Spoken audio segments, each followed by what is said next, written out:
And I'll tell you something that happened in our family. One of my nieces was called to serve, to be a traditional healer. And with her being called to be a traditional healer, I had the freedom to ask questions from somebody I know and trust, you know. And the things she told me about traditional healing, it so opened my eyes. It so opened my eyes. My family comes, or I have a Catholic upbringing, right? I'm no longer Catholic, but I was brought up within the Catholic Church. So there's Hail Mary. So when she says, when people are calling on Abraham, when they're calling on Mary, they are calling on their ancestors. And we are taught to accept it and believe it as real. But when we call on our ancestors, it's seen as ancestor worship. You see, yet in the Bible, when they say, like our fathers Abraham, like our fathers Jacob, they draw strength from that. And I'll tell you the other thing about reclaiming who I am is when I fully came to understand that those are my ancestors. That isn't it, if the first person in the world was black, right? So it stands to reason that those people in the Bible are black, or they were black. People sometimes forget that when you look at Egypt now, you'll think that Egypt was always like that. Egypt wasn't, my sister. Egypt was as black.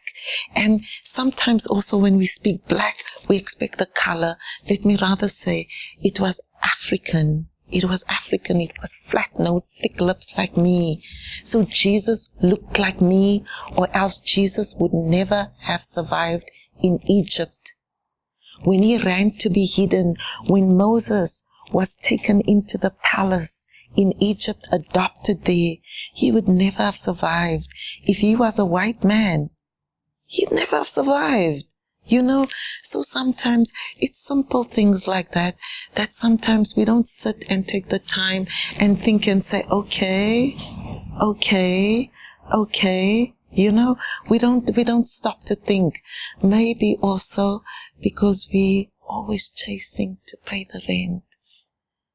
Yeah. You see, when you kept on the treadmill, living a lifestyle that wasn't of your making, it wasn't my making. You know, to wake up and go to school. I didn't decide that my child needs to learn the cross-section of a green leaf and understand the chlorophyll. You know, who decided that? What does it benefit him? You see, so when we kept constantly doing things, living a life we didn't choose, or a lifestyle, you know, I didn't decide that I need to wake up and go to work and make clothes. I choose to make clothes, yeah. But I didn't decide that that should be a way of life, you know. So when we kept busy with things that are so petty and repetitive, and it keeps us from questioning the real things. Like, to me, what is really real, I can tell you that really freed me is defining my own God, who my God is.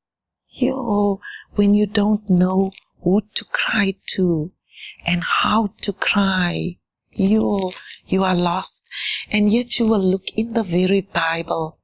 One of the first things a conquering nation does is to destroy the temple. That's one of the first things. Any nation that conquers in biblical time, they would destroy whoever's temple. Because when you don't know who your God is, how can you cry to him and he help you? You see, so I feel it's very important. Even with my child, I encourage him. I say, find your God. Ask him to reveal himself to you. Find him so that when you are in trouble, you know who to cry to. Because as much as I can teach you about my God, God is a personal thing. It's personal. When people turn it into wholesale, like one size fits all, they are lying to you. They're lying to you. And that's the biggest lie that keeps you in captivity. You see, so God is personal. God is personal. They can write Bibles. They can do whatever they want to. God is a personal thing, my sister. And that's what I love about my God, is that He is inside each and every one, everything He created.